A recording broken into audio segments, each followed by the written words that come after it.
Hello and welcome to Always Elite. Today we'll be reviewing AEW's Fight for the Fallen, which is a very good pay-per-view. Vote in the poll above my head to let me know your thoughts.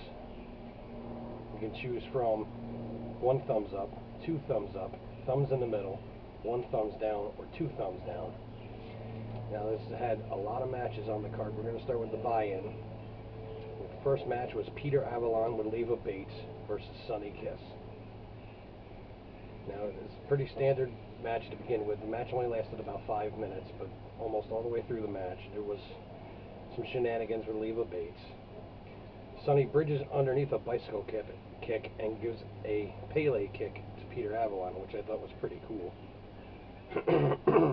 Leva gets on the apron to distract Sonny. Peter tries to roll Sonny up. Doesn't work. She kicks out. He kicks out. You'll see what I mean if you watch the pay-per-view. Now, at the end of the match, Sonny does a split-legged leg drop from the second turnbuckle, and he pins Peter for the win. Like I said, the match only lasted about 5 minutes.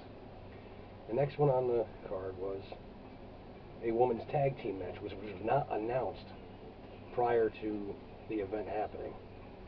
Now, it was Dr. Britt Baker, who was added to this match, and Riho versus Shoko Nakajima and B. Priestley, who was also added to this match late. I did not know about this until after it started. Now, very early on, B bends Rio's arm over on the mat so her elbow is exposed straight up, and she stomps on the elbow. It looked like that one hurt pretty good. I don't know. But it didn't. Apparently, it didn't affect her the rest of the match.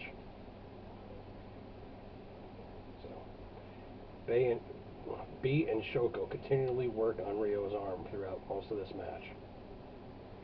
Shoko 619 to Riho. Shoko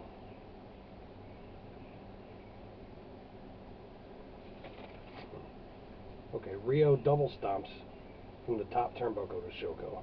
That's what I meant to say. But, you know, that was about the only offense she got. She got a little here and there, but that was about the only offense that I saw of any interest anyway. Shoko does a step-up Rana to Riho, and Shoko then pins Riho for the win. After the match, B and Britt fight in the middle of the ring. They brawl. They have to be pulled apart as they go to the back, which I'm assuming is going to lead to a match at All Out, probably along with Peter and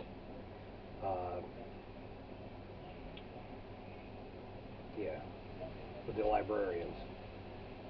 Leva Bates, that's it. I forgot for a second. Those two are probably going to end up having a match as well, an intergender match leading into that. That's my guess on that one. Then we get to the main card. First one was a 6-man tag. It was MJF, Sammy Guevara, and Shawn Spears versus Darby Allin, Jimmy Havoc, and Joey Janela. Now we'll see how Shawn Spears and MJF get along, because from the chair shot that he gave Cody at the last pay-per-view, MJF was not too happy, so we'll see how they coexist here. It's pretty standard to start, you know, and as the match goes on, those two start having it out. You know, MJF and Spears, they don't tag each other until late, but it's not a straight tag. They're smacking each other pretty good. But MJF knocked down Havoc, Death Valley Driver to Spears onto MJF, which was kind of ironic, no less. Darby Allin, Standing Crusher to Sammy. Basically, the Standing Crusher flips over the back into a stunner, which I thought was pretty cool. That was a pretty neat little move. Havoc, Acid Rainmaker to MJF. Basically, it's his version of the Rainmaker, which is basically a sling blade, a ramped up sling blade. Sammy, Standing Spanish Fly to Darby Allin, which was pretty neat. Janela, Death Valley Driver to Sammy on the apron. That looked like that hurt. Janela afterwards says into the camera, F you to Jim Cornette. By the way, Cornette's been you know, very critical on Janela's style of wrestling and most of the AEW style of wrestling because it's very hardcore and non-traditional. And that's who Jim Cornette always has been, very traditional. Spears' Falcon Arrow followed up by the Death Valley Driver to Darby Allin, which was pretty neat because he picked him right up out of the Falcon's Arrow to do the Death Valley Driver. Spears pins Darby for the win. Next match was a women's match between Brandi and Allie. This match was very, very poor. Very poor on both ends, but Allie had to basically carry the whole match because Brandi is very inexperienced and doesn't look like she wants to wrestle, but she does so anyway. I don't get it. She should just stay out of the ring. But before the match starts, Brandi shakes Allie's hand, and then Awesome Kong's music hits, and she comes out to the ring. Gee, I'm not surprised at that at all, considering the last time they were in the ring together. It was kind of not surprised at all. It was pretty boring, like I said. Allie does a running bulldog to Brandi. Allie running Death Valley Driver to Brandi. Like I said, Allie had to carry most of this match. Allie goes for the pin. Kong drags Brandi right out of the ring, which kind of pisses Allie off. Sorry for that. Then Allie goes for a dragon sleeper on Brandi, and Brandi immediately taps out. But the referee is distracted by Kong being on top of the rope, on top of the apron. Brandi spears Allie off of that. Brandi pins Allie. Boy, that doesn't surprise me either. After the match, Kong tries to suplex Allie, but Aja Kong comes down to the ring. I'm pretty sure this is going to lead to a match at All Out as well. There's going to be a lot of matches at All Out. There's several already listed, but we'll see. Next match was a three-way tag team match where the winner goes on to All Out for a chance at a first-round buy-in a tag team title tournament.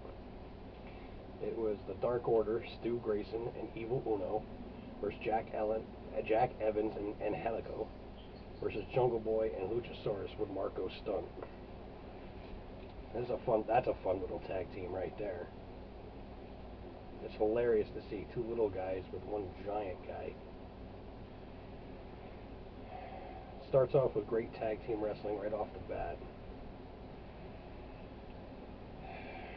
Stu gives a nasty Nuranagi to Angelico, and that looked like it hurt his neck really bad. He was holding his neck for a good chunk of the match. Evil Uno, who was 300 plus pounds, no less, from the top turnbuckle, does a senton on the Jungle Boy. That's very impressive for a guy his size.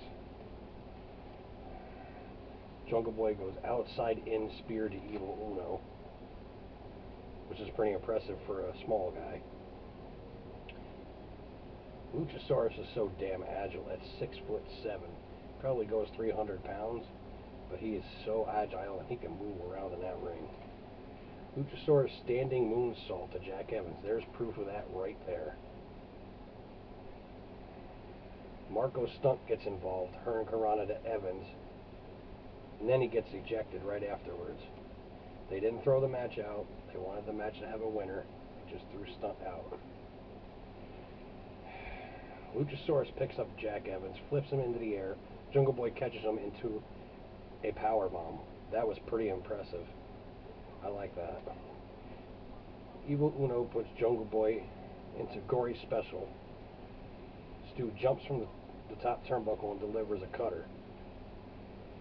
Dark Order pins Jungle Boy. The Dark Order now go to All Out for a chance at a first round bye in the tag tournament. They have to face best friends Chucky T and Trent Beretta at All Out. The next match was a Hangman Page versus Kip Sabian. Now I like both of these guys, although I haven't seen much of Kip. He's actually pretty good at what he does. It's a great start to the match with a lot of chain wrestling. It's chain wrestling at its best. And then later in the match, Paige and Kip exchange blows in the middle of the ring, back and forth and back and forth. Boy, I thought somebody was going to get hurt.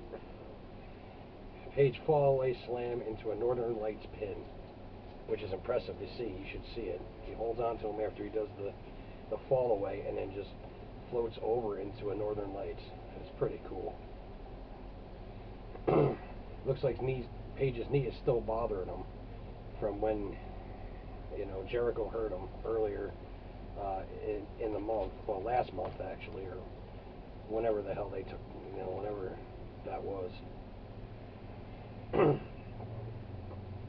No, it wasn't Jericho, it was Pac. That's right, I forgot. Pac and him had it out before Double or Nothing. They were supposed to have a match at Double or Nothing, but that never materialized. That's right, it was Pac. I forgot.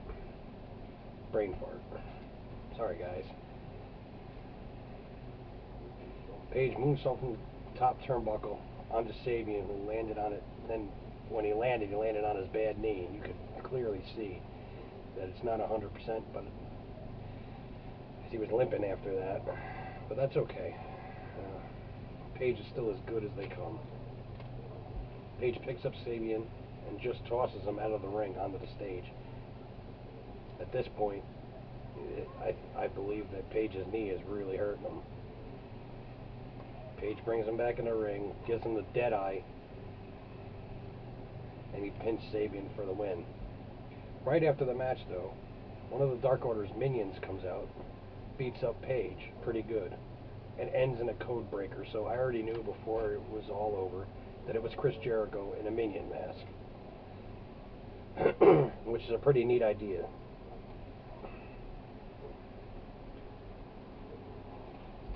You know, they brawl for a little bit, and Paige gets busted open above his eye.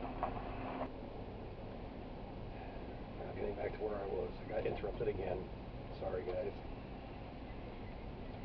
Next match on the card was SoCal Uncensored versus the Lucha Brothers. Scorpio Sky and Frankie Kazarian versus Penta El Zero, or Pentagon Jr., whatever the hell he's going by now, and Phoenix.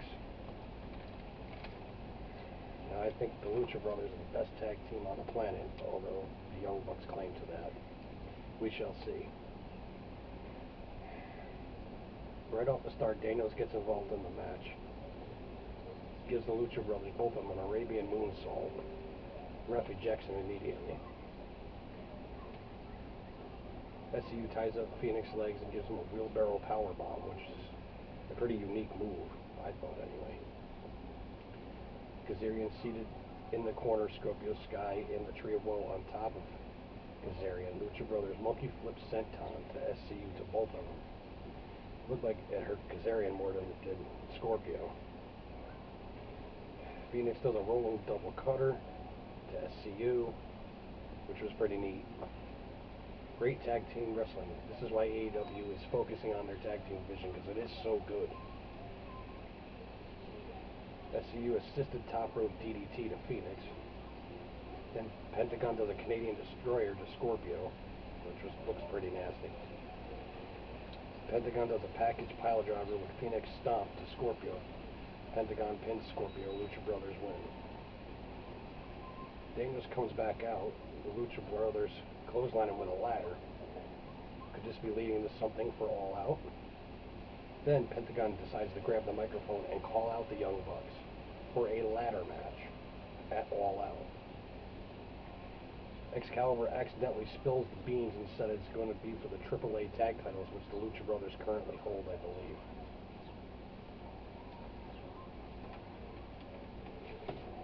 So Excalibur jumped the gun there and said something he wasn't supposed to. It happens. Next match was Mishima versus Omega. Match starts off at a fast pace, back and forth. They're running all over the ring. Mishima rolls into a crucifix crossface to Omega, which looked painful on Omega's neck. Mishima gives the perfect driver a fisherman hook into a falcon arrow. Mishima does a top turnbuckle float over powerbomb to Omega. Yes, Mishima does take most of this match, apparently. Omega targeting Cima's knee, gives him a knee breaker on the apron, which was pretty nasty. Cima, off the stage, gives Omega the Meteora. Double knees, basically, to the face. Cima rolls Omega back in the ring, Meteora to Omega's back of his neck, and then another one right to his face. Yes, there was a lot of repetitive moves in this match, but they were very effective, nonetheless. Omega gives the V-trigger, like a perfect driver to Cima. Omega gives like 3 more V-triggers, which is insane. Cima does another Meteora. Cima air raid crash to Omega on the apron, and then another Meteora. And then they get back in the ring and they're just slapping each other. It's a slap fest. They're really smacking them pretty good, too. You can see the red in their faces. Omega gives 2 more V-triggers. Then he gives him the one-wing angel. Omega pins Cima. One hell of a match. Hashtag this is wrestling. And it's true. This type of wrestling is what I want to see all the time. Not that lame crap that WWE is trying to force out on us. Next, Jericho comes out and gets an open mic. He's allowed to speak his mind, which he does. He wants a thank you from AEW. Tells the fans he doesn't want one from them. He wants one from AEW itself. Claims everything AEW is was because of him. Which, in fairness, probably a good chunk of it is. Talks about how he's going to beat Paige and become the first AEW World Heavyweight Champion. Paige heard enough, comes out and beats up Jericho for a good 2 minutes. They had to be pulled apart. This segment lasted way too long, but it is what it is. Then we get to the main event. Tag team dream match between the Brotherhood, Cody and Dustin Rhodes, versus the Young Bucks, Matt and Nick Jackson. This is exactly what I was dreaming of a long time ago. I wish this would have happened probably 4 or 5 years ago, but that obviously was not possible, as the Young Bucks were in Japan and Cody and Dustin at the time were in WWE. So, but this is one that fans have been wanting to see, and myself included. It's classic tag team wrestling at its best. 2 of the greatest tag teams on the planet.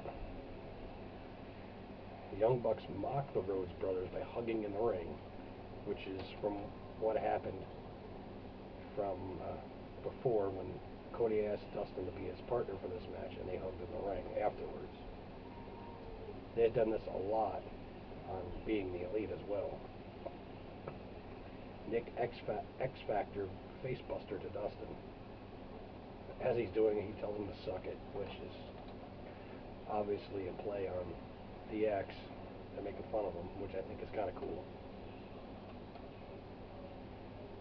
Dustin high crossbody in the top turnbuckle in the Young Bucks. Now, Dustin's 50 years old. He shouldn't be doing things like that. He should be a ground guy. But he's been a high flyer for, many years. He's done a lot of high flying moves. Although he does do a lot of ground-based moves as well. Cody facebuster suplex from the top turnbuckle, which was pretty nasty. Rhodes brothers focus on Matt's shoulder. Now, at this point, Matt had already been run into the ring post. And they don't use the round ring posts like most places do. They have the square ones. The point was pointed directly in, and I think the point hit him right in the shoulder blade, right here. So they've been focusing on the arm and the shoulder of Matt, and it was very evident throughout the match that Matt was holding his arm right against his body because it hurt a lot. Cody keylock trap submission on Matt's bad shoulder. It looked pretty neat and tidy in there. It was a nice tight hold. I don't know how he got out.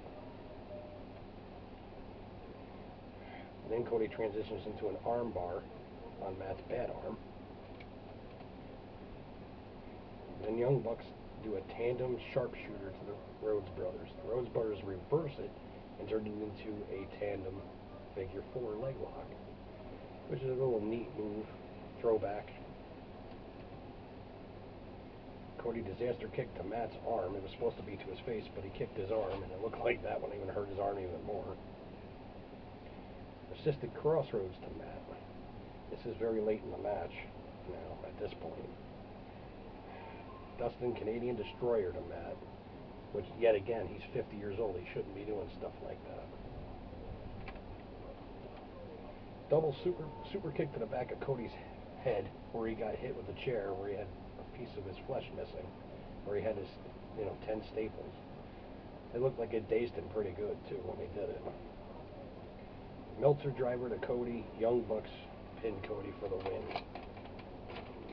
Well, that's it for the pay-per-view. I thought it was a great pay-per-view.